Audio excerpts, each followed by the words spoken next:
And winner of Adapted Screenplay American Fiction, Cord Jefferson.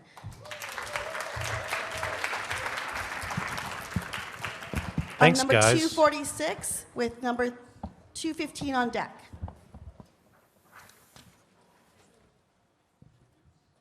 Hello, Elle Marie with EUR Web. Hi.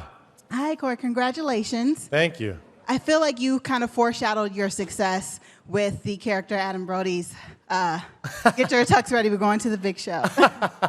And so here we are. So I want you to speak to the importance of being recognized for a film that shined a light on the stereotypes and also kind of poked fun of the stereotypes of black characters in film. Yeah, look, there's a Victor Hugo quote that he says, nothing is more powerful than an idea whose time has come. And so, you know, I was very passionate about this film. Everybody who worked on this film was very passionate about it. Nobody was there for the money because we didn't have any money. So people were there because they believed in it. And so to be here now and to receive this kind of response is yeah, it feels incredibly surreal. I'm so grateful for it. I think everybody on the film is so grateful for it. Yeah, just the sort of, we didn't have a huge marketing budget, and so we relied on word of mouth a lot, and people who liked the film telling other people that they liked the film. And so, yeah, it is, you know, hopefully the lesson here, and it's kind of what I tried to convey in my speech, is that there is an audience for things that are different. There is an appetite for things that are different.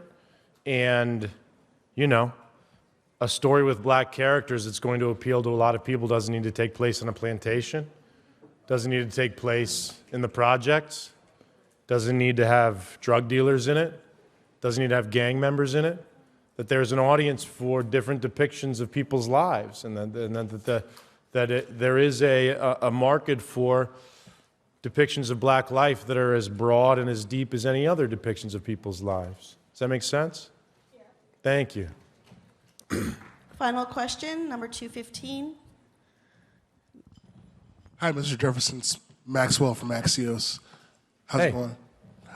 Wanted to ask about the sort of the world building in Boston that you did in the film. Can you tell me about what you learned about Boston and Massachusetts and the area in general while you were producing American Fiction, and then kind of like how that played into everything you did in the film?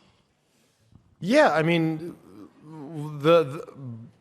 I wanted to depict a different kind of Boston than is normally depicted in films, so I said no pictures of Fenway Park, no pictures of duck boats on the Charles, right? It's sort of, I wanted to explore a different side of Boston, and you know, one of the different sides of Boston is black people. You know, you don't really see, it's, you know, there's a lot of The Departed, which I love. There's a lot of The Town, which I love.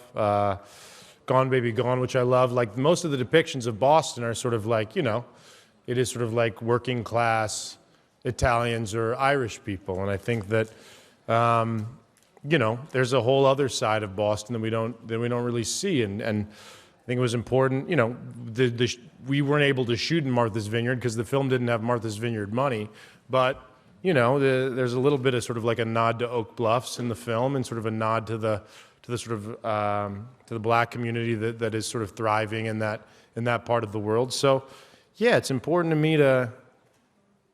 All it was not all it was, but it was important to me to reflect the diversity of the black experience. You know, it is we are just as nuanced and complex and diverse as any other group of people, and so to me, showing that side of Boston that isn't normally shown, and showing these kinds of people who aren't normally shown on the big screen, that's important to me. It's just, I think it's important to show diversity within diversity.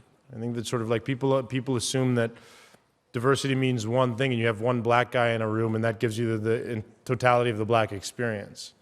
And to me, it's important to recognize that there is no one black person contains the totality of the black experience. That you have people in the projects, of course. You had people who were slaves, of course. But you know, between the sort of like, after the sort of like pole over here of the slave, you have the pole of being president of the United States. That's part of the black experience in this country.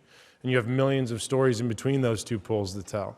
And so if we could just show a different side of that part of the world, if we could show a different side of Massachusetts, we just show that sort of like different side of Martha's Vineyard and Oak Bluffs, and just show that to people, that's important to me. I'm sorry I was so verbose. I talked too much. I'm sorry. But thank you. Thank you very much. Congratulations.